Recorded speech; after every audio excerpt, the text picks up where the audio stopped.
الحمد لله نحمده ونستعينه ونستهديه ونستغفره ونعوذ بالله من شرور أنفسنا ومن سيئات أعمالنا. من يهده الله فلا مضل له ومن يضلله فلا هادي له. أشهد أن لا إله إلا الله وأشهد أن محمدا عبده ورسوله وحبيبه وخليله. اللهم صل وسلم على سيدنا محمد وعلى آله وأصحابه ومن نصره ووالاه. وبعد فيا عباد الله، أوصيكم ونفسي وإياي بتقوى الله فقد فاز المتقون. قال رب اشرح لي صدري ويسر لي أمري واحلل عقدة من لساني يفقهوا قولي. ربي يسر ولا تعسر ربي تمم بخير. Terima kasih pada pimpinan majlis yang dimuliakan, Tuan Imam, pengurusi pegawai dan seluruh jawatan kuasa masjid, para asatizatul kiram, ahbabuna fillah, muslimin dan muslimat, mudah-mudahan mendapat rahmat dan keberkatan daripada Allah Subhanahu wa taala. Alhamdulillah, segala puji dan syukur kepada Allah Subhanahu wa taala yang kerana dengan limpahan rahmat, taufik, hidayah dan juga inayah daripada Allah Subhanahu wa taala, pagi ini kita dapat sama-sama berkumpul di sini untuk sama-sama kita mengambil beberapa faedah daripada hadis-hadis Rasulullah sallallahu alaihi wasallam dan juga mutiara kata para alim ulama yang mudah-mudahan menjadi pedoman dalam kehidupan kita. Yang pertama ialah nak bicara berkenaan dengan saf di dalam pelaksanaan solat. Di antara salah faham yang seringkali diwar-warkan bahkan dijadikan perdebatan ialah berkenaan dengan maksud merapikan saf. Ada dalam kalangan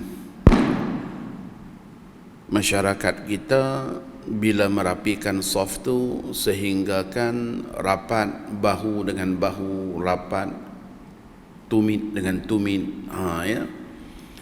sehingga kalau tak rapat seolah-olah ia satu kesalahan yang besar, sehingga sampai ada yang marah-marah Tuan Imam.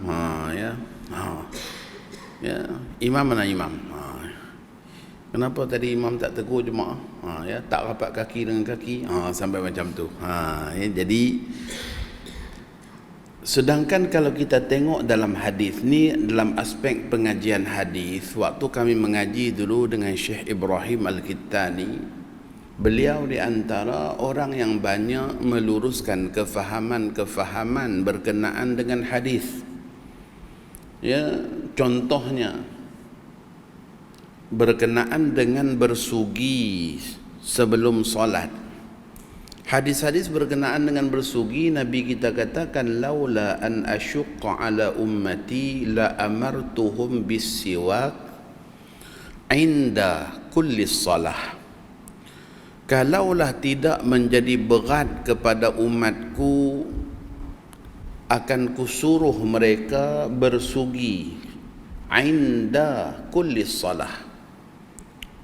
Digunakan lafaz inda, tak digunakan lafaz fi. Digunakan lafaz inda ketika mana nak solat, bukan fi solah, bukan pada solat, bukan dah berdiri di saf dah baru sibuk nak keluar kayu sugi bila sugi, bukan. Tapi dia guna inda. Tetapi perintah bersugi juga dalam bab wudu, hadis-hadis menyebut fi kulli wudu. Dia tak sebut inda kulli wudu. Kita nak pergi wudu tu kita bersugi tak, tapi dia sebut fi kulli wudu, pada setiap kali berwudu. Maka ulama mengatakan bila Nabi kita guna fi, ia menunjukkan bahawa hampir dengan perbuatan ibadah tadi tu, dengan wudu tu, Dengan arti kata ketika sedang kita berwudu, salah satu daripada tuntutan sunat dalam berwudu ialah bersugi. Dan sekurang-kurang sugi itu, kata Imam Nawawi, ni Masjid Imam Nawawi ni, kata Imam Nawawi, sekurang-kurang sugi itu cukup kalau sekadar menggunakan kain yang kasar digosok pada bahagian mulut. Kalau tak ada kain yang kasar, maka ada kaul yang mengatakan cukup dengan jari jemari. Waktu kita berkumur-kumur tu, kita masukkan jari jemari untuk menggosok bahagian mulut kita. Maka itu sudah memadah pada makna tuntutan sugi. Jadi pada wudu, lafaznya fi, maksudnya pada wudu tu sendiri adanya tuntutan sugi. Tetapi pada solat dilafazkan dengan inda, menunjukkan ada selang waktu, bukanlah pada ibadat solat tu sendiri. Tak jadi masalah bagi siapa yang nak bersugi sebelum takbir, kita tidak salahkan. Tetapi jangan orang yang berkenaan pandang sinis pada orang lain. Saya ada satu jemaah datang jumpa ustaz.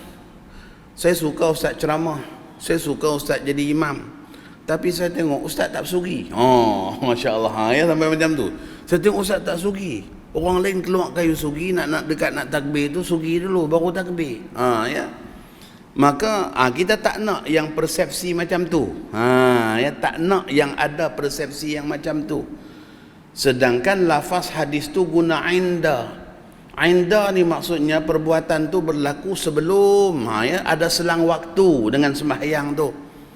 Contohnya dalam Quran Allah sebut, ya ayyuhalladzina amanu khudhu zinatakum inda kulli masjidin. Wahai orang-orang yang beriman, ambillah pakaian kalian, yakni Allah menegur orang-orang jahiliyah di mana mereka hadir melaksanakan ibadah haji mereka ataupun tawaf mereka dalam hal keadaan tak berpakaian. Maka Allah Subhanahu wa taala menegur dalam ayat itu, pesan kepada orang beriman, ambil pakaian kalian ketika mana hadir ke masjid. Yes. Jadi kita ni mai masjid dulu baru pakai baju, kan pakai baju di rumah. Itu maksud perkataan inda tu. Maksud perkataan inda. Kita pakai baju di rumah, kemudian baru kita datang masjid. Bukan datang masjid bulat-bulat kemudian pakai baju ke masjid. Bukan macam tu. Maka itu maksud kalimah inda. Bermaksud ada selang waktu. Ada selang waktu perbuatan tu. Maka kalau dengan seseorang ketika mana dia berwuduk tadi dia dah bersugi, maka kalau saat dia nak takbiratul ihram dia tak bersugi pun tidak lagi dianggap mazmum, tak dianggap tercela, meninggalkan sunnah. Kenapa? Sebab sebenarnya dia telah pun melaksanakan tuntutan wudu inda kulli salah. Tuntutan sugi inda kulli salah, kerana telah berlaku sugi tadi itu ketika mana dia berwudu. Itu maksudnya. Di sini kita hanya nak meluruskan persepsi supaya tidaklah kita tersalah anggap pada setengah-setengah amalan orang lain, sedangkan apa yang mereka lakukan tadi itu sudah pun dianggap menepati sunnah Rasulullah sallallahu alaihi wasallam. Tak semestinya dengan dah ada di sejadah baru kita nak bersugi, tak semestinya. Bahkan ada ulama mengatakan makruh kalau bagi mereka yang mudah berdarah gusi, disebabkan nanti kalau dia bersugi berdarah gusi pula boleh menyebabkan batal semayang pula nanti. Maka dengan sebab itu perlu kita ambil maklum. Maka begitulah juga hadis berkenaan dengan rapat saf, tuan-tuan. Hadis berkenaan dengan rapat saf ni, bila Nabi kita katakan sawu sufufakum, luruskanlah saf-saf kalian, maka hanya 2 orang sahabat yang riwayat. Yang pertama Sayyidina Anas bin Malik, yang kedua Nu'man bin Bashir. Anas kata sehinggalah salah seorang daripada kami merapatkan kakinya kepada kaki kawannya. Salah seorang dari kami. Manakala Nu'man bin Bashir pula mengatakan seorang lelaki daripada kami merapatkan kakinya kepada kaki sahabatnya. Baik Anas, baik Nu'man, ni hanya ada dua ni aja ni. Hadis berkenaan dengan rapat kaki ni, dua orang ni aja yang sebut. Dalam ribu sahabat Nabi, Nabi kita meninggalkan ratusan ribu sahabat. Yang buat haji dengan baginda pun 114 ribu. Yang sebut perkara ni dua orang. Dua orang ni je yang sebut. Ya. Jadi baik Anas, baik Nu'man, kedua-dua orang sahabat ni tidak mengatakan bahawa aku merapatkan kakiku kepada sahabatku.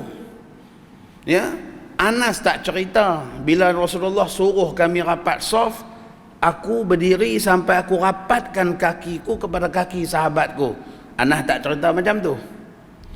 Nu'man juga tak cerita macam tu. Nu'man pun tak kata bila Rasulullah suruh kami rapatkan saf, aku rapatkan kakiku kepada sahabatku. Tidak. Begitulah juga dengan Anas dan Nu'man, kedua-duanya juga tidak menyebutkan ia perbuatan keseluruhan sahabat. Kut-kutlah dia kata, sehinggalah kami semua sahabat merapatkan kaki-kaki kami. Sesama kami. Juga tak disebut oleh kedua-dua orang sahabat ni macam tu. Nu'man pun tak sebut, begitulah juga dengan Anas pun tak sebut. Bahawa seluruh sahabat faham bila Nabi suruh rapat saf, luruskan saf, sahabat semua pun merapatkan kaki mereka sesama mereka. Maka ia tak disebut oleh kedua-dua sahabat ni nak menunjukkan apa? Apa yang mereka riwayatkan itu adalah cara nadir. Bermaksud mereka meriwayatkan suatu kepelikan perbuatan seseorang. Bukan dia nak sebut bahawa semua orang kena buat macam orang tu. Tidak.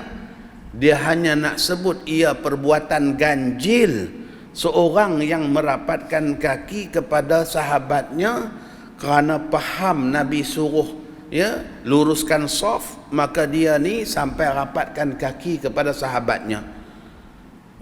Maka kalaulah ia perbuatan Anas sendiri atau Nu'man sendiri, lebih baik dia cakap dia yang buat. Kalau ia perbuatan keseluruhan sahabat, maka lebih baik dia bercakap sehinggalah kami semua merapatkan kaki-kaki kami sesama kami. Tetapi jelas ia merupakan perbuatan terpencil dan orang yang melakukannya juga tidak disebut namanya. Seorang lelaki daripada kami, seseorang daripada kami, itu lafaz hadisnya, ar-rajulu dan ahadana, seorang daripada kami. Maka ia menunjukkan perbuatan seorang itu bukan menjadi hujah untuk diikuti oleh orang lain. Kenapa? Sebab dia bukan siapa-siapa. Adab para sahabat bila mereka meriwayatkan hadis yang melibatkan perbuatan tokoh-tokoh besar yang boleh menjadi ikutan kepada orang lain. Contohnya seperti Khulafa ar-Rashidin. Maka akan disebut sallaitu khalfa Rasulillah sallallahu alaihi wasallam wa Abi Bakrin wa Umar wa Uthman. Itu kata Sayyidina Abdullah bin Umar. Aku pernah sembahyang di belakang Rasulullah sallallahu alaihi wasallam, di belakang Sayyidina Abu Bakar, Umar dan Uthman.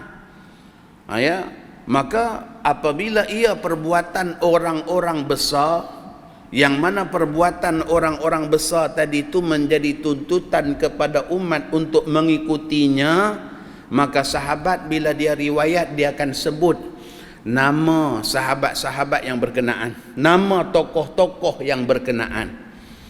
Tapi apabila disebut seorang daripada kami, lelaki daripada kami contohnya, maka ia menunjukkan lafaz hadis tadi lafaz yang tidak kuat untuk dijadikan hujah untuk semua orang mengikutinya. Maka bila kita faham di situ, para ulama antaranya Mulla Ali Al-Qari yang mensyarahkan hadis berkenaan dengan rapat saf ni, beliau berpandangan mengatakan bahawa tak dituntut sampai merapatkan kaki dengan kaki, cukuplah sekadar rapat bahu dengan bahu sebagaimana ada dalam nas hadis yang lain, wassilu wassalakumullah, hubungkanlah saf, Allah akan menghubungkan hubungan silaturahim, kasih sayang sesama kalian. Jadi kadang-kadang ada sampai ke peringkat kita berdiri itu dah sesuai dah. Kerana apa? Dalam kitab Majmu' Syarah Muhadzam, Imam Nawawi juga tu. Imam Nawawi juga. Hari ni kita sebut Imam Nawawi aja sebabnya mayang di Masjid Imam Nawawi. Dalam Majmu' Syarah Muhadzab, Imam Nawawi menyebutkan sebuah hadis, kadar berdiri seseorang dalam sembahyang sekadar sejengkai, antara dua kaki tu sekadar sejengkai. Tuan-tuan, kalau kita pakat berdiri pakat sejengkai belaka, kira-kiranya bolehkah kaki kita nak rapat dengan member sebelah? Kira-kiranya lah kaki kita bolehkah nak rapat dengan kawan sebelah? Kalau masing-masing berdiri sekadar sejengkai aja, takkan dapat, takkan dapat sama dengan kawan sebelah. Sebab apa? Body masing-masing berbeza. Ada yang macam carrot, ada yang macam limau bali, ada yang macam buah peh, macam-macam body ada. Jadi kalau kena limau bali duduk sebelah limau bali, jenuh, tekangkang luas. Nak bagi rapat, nak bagi rapat tumit dengan tumit ni. Maka di situlah kita dapat pahami kenapakah hadis tersebut tidak diambil oleh ulama-ulama empat mazhab. Empat mazhab tak kata sunat rapat kaki dengan kaki.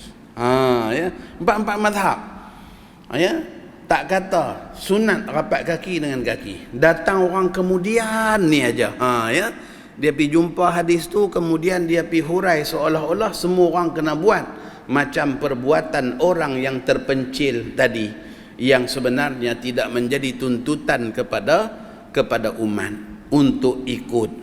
Maka yang dituntut hanya sekadar rapat bahu dengan bahu. Khairukum alyanukum manakib fis salah. Dalam hadis Nabi kita katakan sebaik-baik kalian ialah orang yang lembut bahunya di dalam sembahyang. Maksud lembut bahu tadi itu bermaksud apa? Tidaklah sampai sempit sehinggalah rasa berat pada kawan sebelah. Maksudnya saf kita tu rapat, tapi bukan rapat sampai himpit orang. Sekadar selesa kita sembahyang. Sekadar selesa kita sembahyang. Dalam hadis yang lain pula Nabi kita mengatakan bahawa yang dikatakan saf yang putus tadi itu kalau jarak antara seorang yang berdiri dengan seorang lagi sampai dapat dilalui oleh kambing Yaman. Selang berselang dua tu antara orang yang berdiri itu sampai boleh dilalui oleh kambing Yaman. Maka kalaulah berjarak berselang tapi tak sampai boleh lalu kambing tadi tu, itu maksudnya saf belum putus. Itu maksudnya saf belum putus. Zaman kita PKP dulu yang 1.5 meter tu tuan-tuan, yang tu bukan kambing dia boleh lalu, kebau pun lepas. Waktu tu kira putih betul lah. Kira putih betul. Ni bila dah kembali pada situasi kita katakan patutnya kita berdiri rapatkan saf, maka rapat tadi tu bukan makna rapat sampai berhimpit-himpit, sehingga tak selesa. Sebab itulah dalam hadis yang lain Nabi kita sebut, yang ni ada dalam Musnad Imam Ahmad, man taraka saffal awal, siapa yang meninggal saf yang pertama kerana dia bimbang ataupun dia takut bimbang ataupun takut menyakiti orang lain. Ya. Sebab dengan dia masuk tu jadi ketat lagi, dengan dia masuk tu kawan sebelah pun mungkin terhimpit paha nanti. Ya. Maka pada ketika itu dia pun tinggal saf pertama, dia duduk belakang. Bagi orang lain lah, walaupun dia datang awal, walaupun dia datang, dia boleh masuk ruang tu. Tapi sebab dia badan besar contohnya, kalau dia masuk jadi himpit orang lain. Ya, maka pada ketika itu kejap je kot.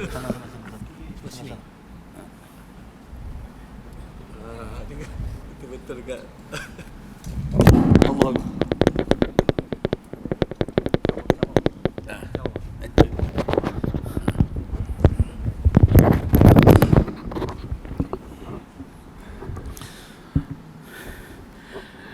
Sesiapa yang meninggalkan saf pertama kerana bimbang keberadaannya di saf yang pertama tu akan menyakiti orang lain.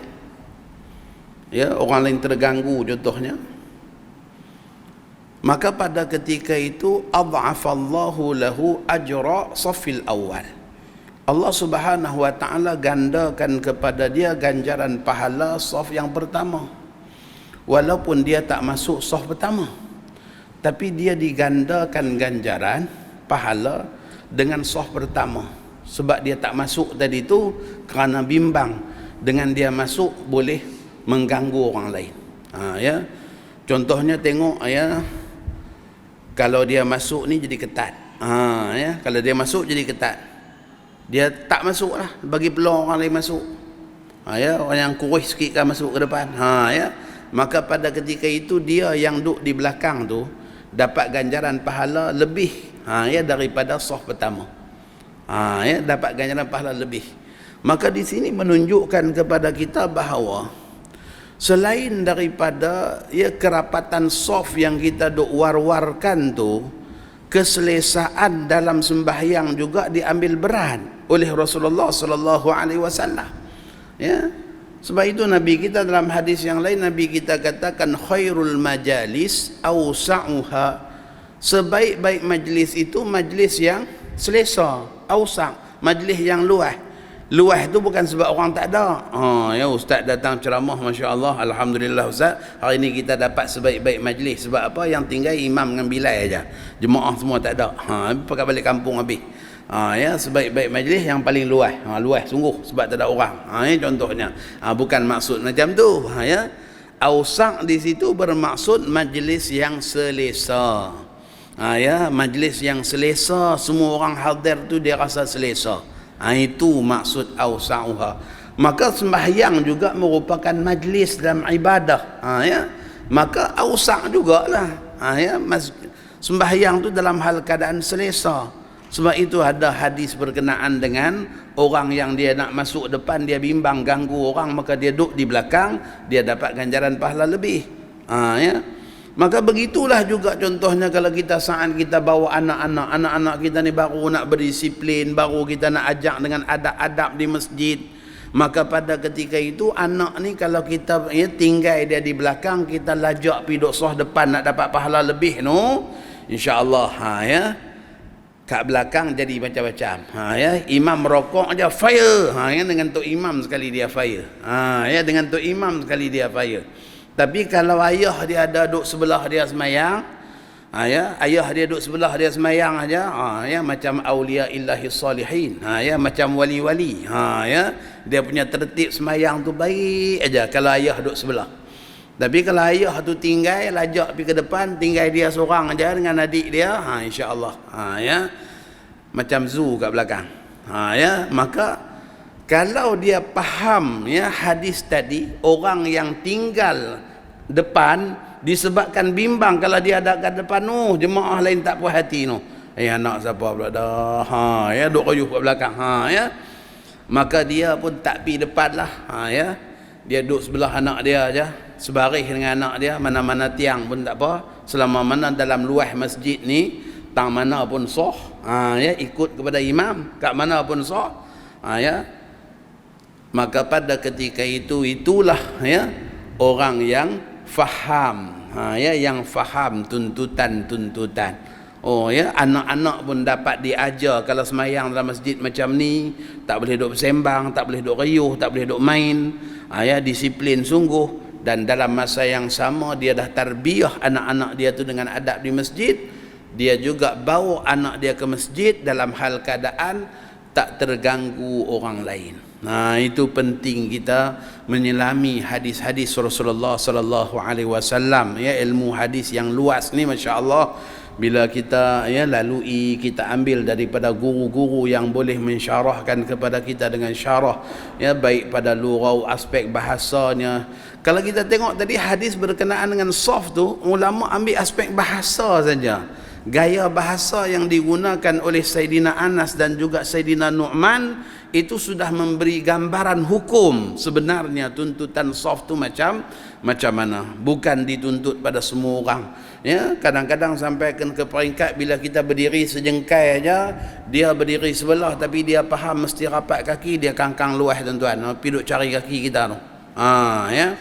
Elok sentuh aja kita pula tak boleh. Bila sentuh aja geli, kita tarik sikit, dia kejak lagi, sudahnya terkangkang luas dia. Ya, sebab apa? Dalam semayang dia duk kejak kaki orang kiri kanan, kawan sebelah pun sama juga, sudahnya ya makin buka tak sampai. Ya.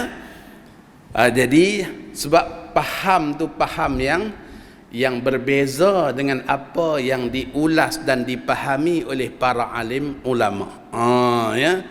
Itu yang kadang-kadang kalau kita kongsi hadis pun kita kena tahu, ya, maksud di sebalik sesuatu riwayat hadis sallallahu alaihi wasallam. Ya. Baru ni saya dah memantau beberapa buah sekolah, ya. Kebetulan pula saat kita mantau tu, ya, guru mengajar tajuk berkenaan dengan poligami. Ya, tajuk berkenaan dengan poligami.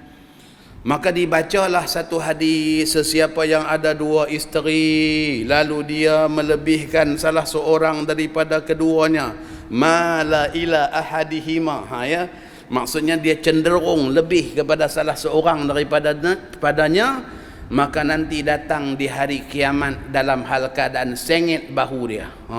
Ya, maka guru yang mengajak pun syarahlah pada budak-budak, ya, bagi contoh macam ni. Ya, sudahnya waktu sesi temu bual dengan guru yang berkenaan, saya pun tanya. Ya, saya kata, betul ke maksud cenderung kepada salah seorang, melebihkan salah seorang itu macam yang ustazah cerita tadi, pada pemberian, pada kasih sayang. Ya, sayang lebih aja nanti sengit sebelah akhirat. Sudah tuan-tuan. Ya, dia faham macam tu. Sayang lebih aja sengit sebelah. Jadi saya kata, dalam kalangan ummahatul mukminin sendiri pun merasakan Nabi kita sayang lebih pada Aisyah. Dan Aisyah sendiri pun merasakan cemburu kepada Sayyidah Khadijah. Dan dalam hadis pun Nabi kita sebut juga, ya, tak ada seorang pun boleh ganti Khadijah. Ya. Jadi kalau ikut faham macam yang ngajak tadi itu, akhirat nanti Nabi kita pun sengit juga. Sudah.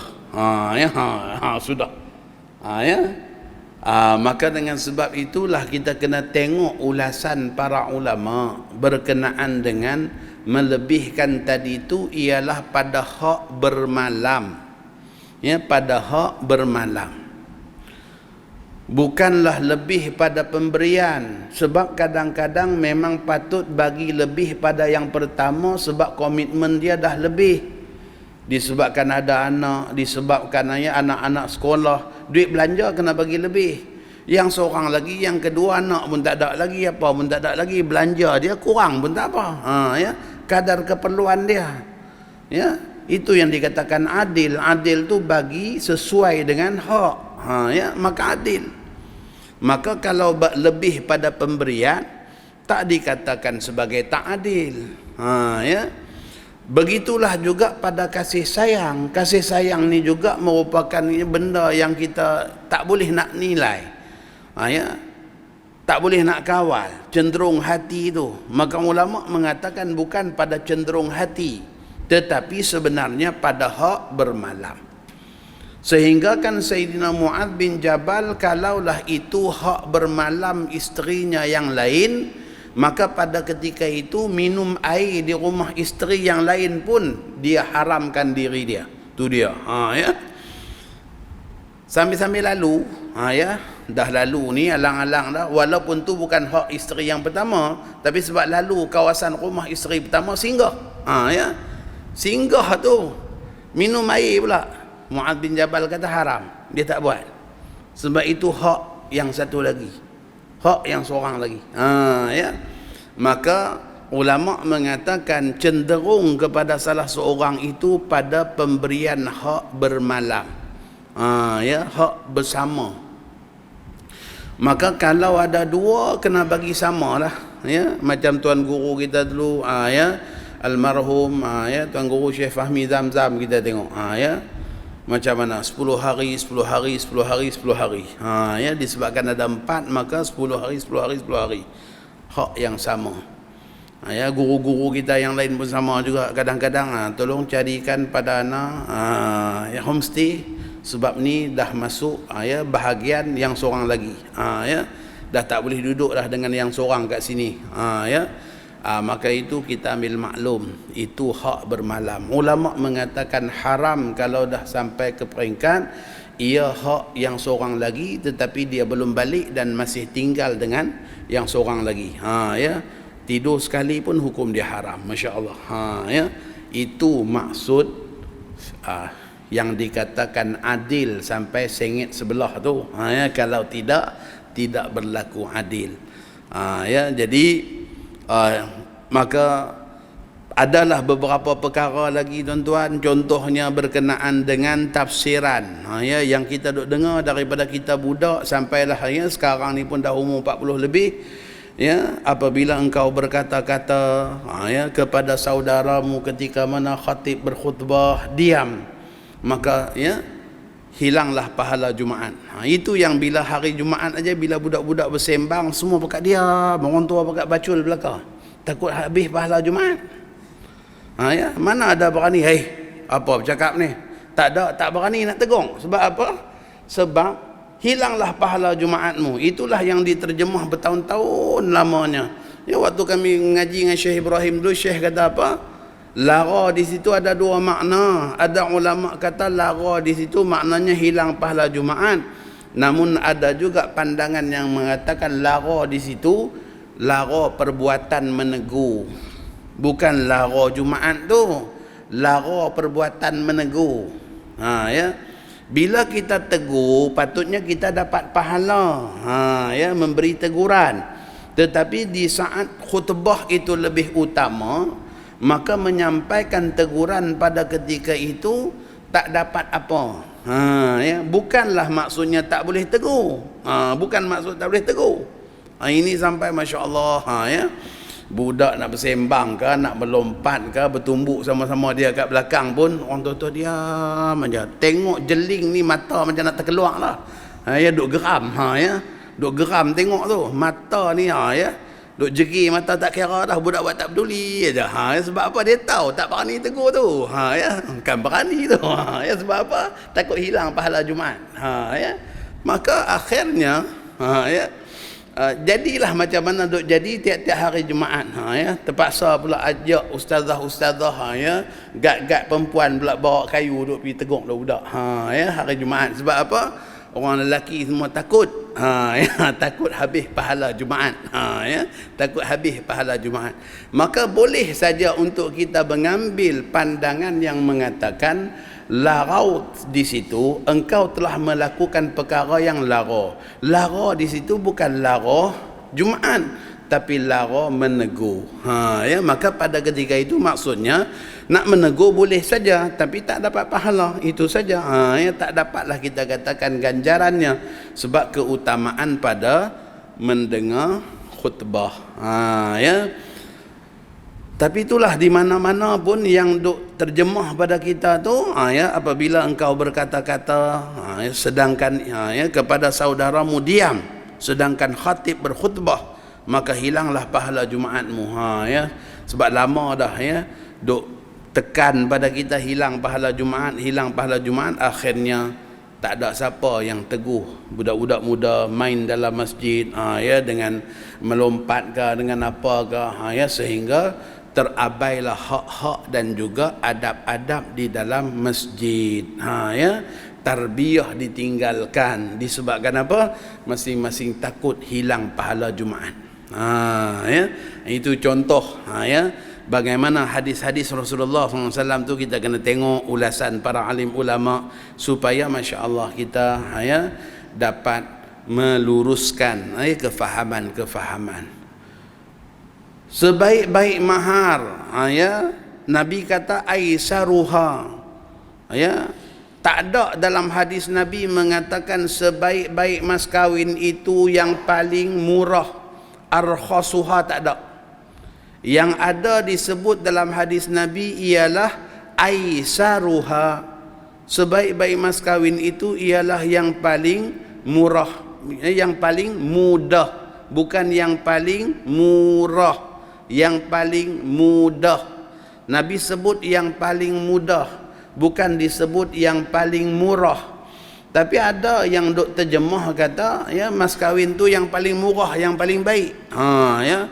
Maka pada ketika itu bila ada orang letak mas kawin tinggi aja, dia buat ulasan, ngarut ni tak kena dengan sunnah Nabi. Apa pula mahal-mahal macam tu? Ya, melampau sangat. Ya. Kalau belah Kedah kita ni taklah mahal sangat, dia kira harga motor kris ke apa macam tu saja. Ya, jadi taklah tak mana. Ya. Kalau belah-belah pendang tu dia tengok pula ada bendang berapa kalung. Ya, baik. Jadi yang disebut dalam hadis Nabi ialah aisar, yang paling mudah, bukan disebut yang paling murah. Maka ikutlah yang paling mudah bagi, ya, bakal pengantin tu. Bagi bakal suami tu apa yang mudah baginya. Mudah bagi Nabi kita untuk beri mahar kepada isteri-isteri baginda. Hampir keseluruhan isteri-isteri Nabi kita dimaharkan dengan 400 sampai 500 dinar. Kalau 400 dinar, tuan-tuan, zaman kita sekarang dalam 320,000 ringgit, 320,000 ringgit. Itu mahar ummahatul mukminin.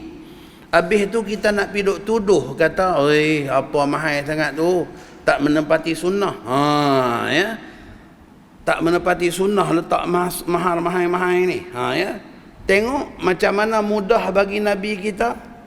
Baginda beri mas kahwin kepada isteri-isteri baginda 400 dinar. Ya, lebih kurang dalam 320,000 duit kita. Ya. Itu sebab tak boleh kata Nabi Muhammad miskin. Nabi kita ni kaya, tuan-tuan. Ya, Nabi kita ni orang berada, orang ada. Sebab tu boleh bagi, ya, mas kahwin sampai macam tu. Maka Rasulullah sallallahu alaihi wasallam dalam hadis mengatakan khairus sadaq, sebaik-baik mas kahwin ialah aisaruha, yang paling mudah. Nabi tak kata yang paling murah. Kita yang salah terjemah yang paling murah. Ya, kita salah terjemah. Kalau kena ada orang letak sampai 30,000, kita kata apa melampau sangat tu. Ya, tak menepati sunnah tu. Ya, tak menepati sunnah lagi. Dia tak kira 320,000 tu. Ya, dia kata tak menepati sunnah lagi. Masya-Allah. Maka bila Rasulullah sebut aisar, yang paling mudah, bermaksud tengoklah kepada, ya, kepada bakal suami tu. Kalau mudah bagi dia, lebih lah. Ni kadang-kadang bapak mentua letak 30,000 aja pun, besan mai bisik pula. Apa murah sangat ni? Ya, 30,000 baru gaji orang, ya, baru gaji tukang kebun kami. Tu dia. Ya. Sebab apa? Sebab, ya, mudah bagi mereka tu bukan 30,000. Habis tu nak letak berapa? Letaklah 1,000,000 baru patut jadi menantu kami. Tu dia. Tu dia. Ya. Sebab apa? Tu mudah bagi dia. Mudah bagi dia 1,000,000. Ya. Maka Rasulullah dah letak tu elok dah dalam hadis tu. Yang paling mudah, bukan paling murah, paling mudah. Maka tengoklah kepada kemampuan dan juga status mereka dan sebagainya, yang paling mudah bagi mereka. Ini kadang-kadang letak murah aja tapi menyusah. 3,333 ringgit 33 sen. Murah aja. Tapi syarat dia apa? Dia ni ada 7 kakak. Setiap-tiap orang kakak satu persalinan tu dia. Tak cukup dengan tu lagi. 33 sen tu nak pula duit yang cetak tahun 98. Cari duit shilling 1998. Kenapa 98 ni? Saya kahwin dengan mak dia tahun tu. Dia duk pergi buat sentimental value kat situ pula. Kawan ni riuh. Siapa ada duit shilling 98, sekeping 1,000 pun beli. Sebab apa? Tak jumpa, tak kahwin. Jadi murah aja tapi menyusah. Murah saja tapi menyusah. Maka itulah di antara perkara-perkara yang masya-Allah kalau kita sebenarnya seronok bila kita duduk dalam majlis-majlis pengajian hadis dengan guru-guru kita, dengan orang-orang alim. Tuan-tuan pun nama masjid ni Masjid Imam Nawawi. Imam Nawawi ni dia bukan takat tokoh dalam ilmu kita katakan fiqh saja, tetapi dia juga merupakan pakar dalam ilmu hadis.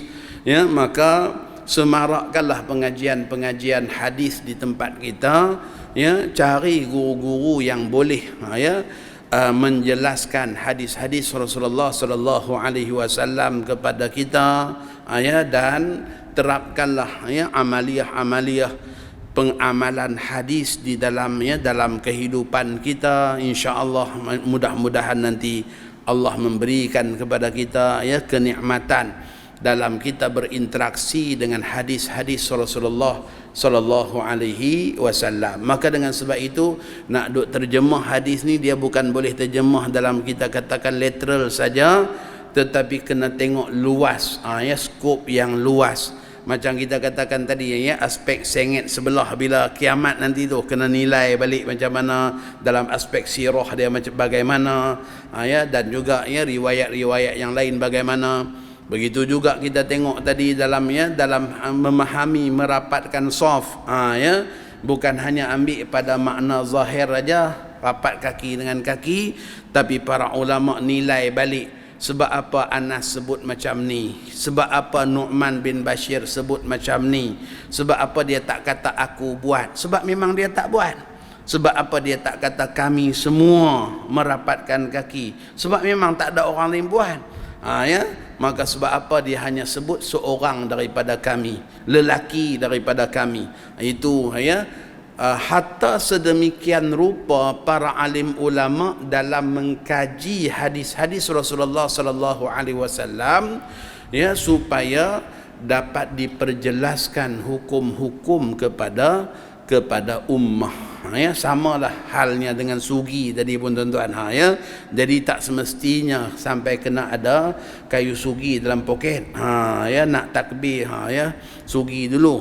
Tak semestinya. Bahkan boleh-boleh saja saat kita dalam keadaan berwuduk tadi tu kita menggosok. Itu pun sudah dianggap sebagai bersugi. Begitulah beberapa perkara yang dapat kita bicarakan pada pagi ni. Yang terakhir untuk pertemuan kita pada pagi ni ialah bagaimana dengan Rasulullah sallallahu alaihi wasallam berpesan juga kepada kita, sebaik-baik saf bagi orang lelaki itu yang paling depan. Khairus sufuf ar-rijal awwaluha. Sebaik-baik saf bagi orang lelaki itu ialah yang paling depan. Maka dengan sebab itulah sunat para imam untuk memastikan saf-saf telah pun dipenuhkan sebelum bertakbiratul ihram, sehingga makruh tuan imam takbir dalam hal keadaan saf di belakang berselerak. Hukum dia makruh. Sebab tu imam kena pastikan saf-saf semua disempurnakan dulu. Dah penuh saf pertama, baru masuk saf yang kedua, saf yang ketiga. Bahkan ulama mengatakan kalaulah saf pertama belum penuh, dah dibuat saf yang kedua, orang yang saf yang kedua dia tak dapat fadilat dalam kesempurnaan solat berjamaah. Fadilat kesempurnaan solat jamaah dia tak dapat disebabkan saf yang pertama tak penuh. Yang kita kadang-kadang geram tu, imam duk panggil banyak kali, tuan-tuan ni belah kiri ni ada kosong lagi, kiri saya ada kosong lagi ni, dia buat tak peduli aja, duk berdiri juga kat belakang, tak masuk-masuk, baca hadis ni, sempurnakan saf dan sebagainya pun sama juga, Sebab tu kita ni tuan-tuan, kita kena didik diri kita berinteraksi dengan hadis Nabi. Sekali Nabi cakap, kita amal terus. Jangan nak tunggu 3-4 kali. Sekali je Rasulullah pesan, Abu Hurairah, kamu kena buat benda ni. Antaranya ialah sembahyang witir sebelum kamu tidur. Maka kata Abu Hurairah, sepanjang hidup aku tak pernah aku tinggal. Tak pernah aku tinggal. Sayyidina Abdullah bin Umar mimpi satu malam, dia mimpi ada orang bawa dia, 2 orang bawa dia berjalan, tengok suasana yang sangat dahsyat di dalam neraka. Maka dia cerita kepada Ummul Mukminin Sayyidah Hafsah.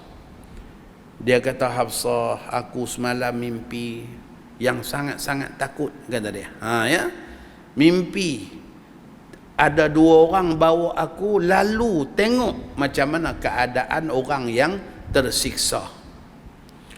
Aku risau dengan diri aku. Sebab apa?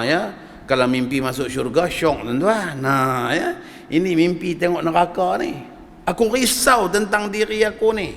Apakah aku ni ahli neraka? Itu kerisauan Sayyidina Abdullah bin Umar. Maka Sayyidah Hafsah pun cerita kepada Rasulullah sallallahu alaihi wasallam. Hafsah ni kakak kepada Sayyidina Abdullah bin Umar. Maka bila diceritakan kepada Sayyidah Hafsah, dan Sayyidah Hafsah cerita pula pada Nabi sallallahu alaihi wasallam tentang kebimbangan Abdullah bin Umar itu terhadap dirinya lantaran mimpi yang dialaminya. Maka Nabi kita hanya sebut satu perkara aja pada Hafsah. Nabi kita kata apa? Ni'mar rajulu Abdullah in qabal lail. Sebaik-baik lelaki ialah Abdullah bin Umar kalau dia bangun semayang malam. Sebaik-baik lelaki ialah Abdullah bin Umar kalau dia bangun semayang malam. Maka bila Sayyidah Hafsah bagi tahu kepada Abdullah bin Umar, maksud daripada mimpi itu mungkinlah satu teguran daripada Allah supaya dia ni orang yang bertekun untuk melaksanakan solat malam. Maka Abdullah bin Umar kata, sejak daripada tu aku tak pernah tinggal sembahyang malam. Sampailah usia aku dah nak masuk 60 ni, aku tak pernah tinggal sembahyang malam. Walaupun satu malam, tak pernah tinggal. Tak pernah tinggal. Ini kita kena belajar daripada para sahabat ridwanullah alaihim ajma'in, macam mana mereka berinteraksi dengan hadis-hadis Rasulullah sallallahu alaihi wasallam. Sekali mereka dengar, langsung mereka beramal dan mereka tak tinggalkan lagi. Ini mereka tak tinggal dah. Maka itulah juga dalam kehidupan kita ni, kalau sungguh kita nak jadi umat yang hebat, umat yang taat, umat yang dekat mahabbah cinta dengan Rasulullah sallallahu alaihi wasallam, mahabbah itu membawa seseorang itu kepada taat. Al-mar'u ala man ahabba ata'. Seseorang itu terhadap orang yang dia kasihi, dia akan taat. Dia akan taat.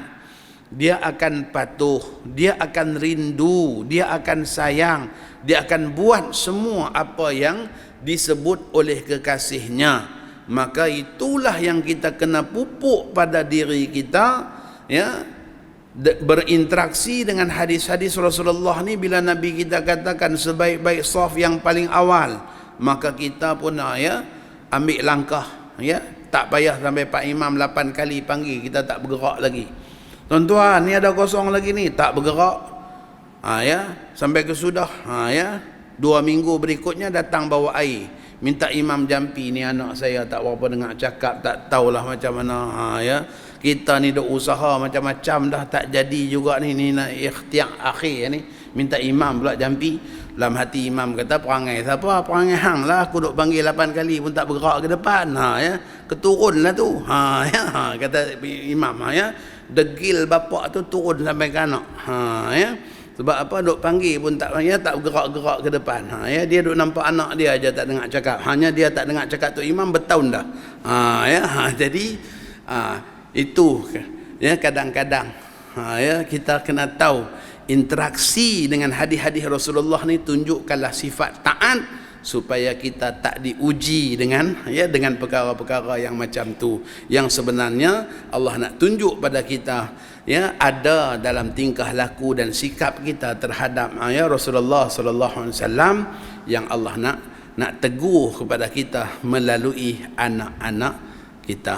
Jadi mudah-mudahan beberapa hadis yang kita baca pada pagi ini sedikit sebanyak, ya, menjadi, kita katakan, ya, hadiah, oleh-oleh daripada Selangor. Ya, kami datang daripada Selangor. Ya, jadi mudah-mudahan, ya, jadi pencerahan dan dapatlah kita amalkan. Maksudnya lepas ni kalau nak tegur budak-budak sembang Jumaat pun tak ada lah rasa takut. Ya, ini sampai masya-Allah diam semua takut. Ya, mata ni duk jegir tu tak kira dah, macam nak terkeluar je mata dah, budak buat tak peduli aja. Ya, jadi kalau kita nak tegur boleh saja dengan kita ambil fahaman bahawa larau engkau telah melakukan perkara lara di situ, bukan lara pada sembahyang, tapi lara pada tegur. Wallahu a'lam. Saya rasa cukup dah sekadar itu. Aqulu qawli hadza wa astaghfirullahal azim li wa lakum wa lisairil muslimin wal muslimat fastaghfiruhu innahu huwal ghafurur rahim. Allahumma ja'al jam'ana hadza jam'an marhuma wa tafarruqana min ba'dihi tafarruqan ma'suma. ولا تجعل فينا ولا معنا شقيا ولا مطرودا ولا محروما. Ya Allah, ya Arhamar Rahimin, kami tadahkan tangan penuh dengan harapan kepadamu, ya Allah, bersyukur di atas nikmat-nikmat yang telah kau kurniakan kepada kami, dan sebesar-besar nikmat ialah nikmat iman dan Islam. Memadalah ia sebesar-besar nikmat buat kami semua, ya Allah. Ya Allah, ya Arhamar Rahimin, ampunlah segala dosa-dosa kami, ibu ayah kami, guru-guru kami, anak isteri kami, sanak saudara dan teman-teman akrab kami, ya Allah.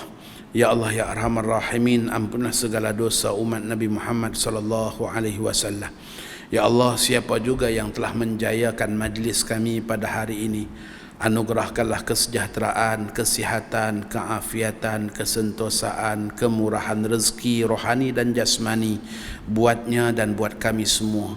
Ya Allah, siapa juga yang hadir dan menjayakan majlis ini, berikanlah kepadanya husnul khatimah, anugerahkanlah kepadanya husnul khatimah.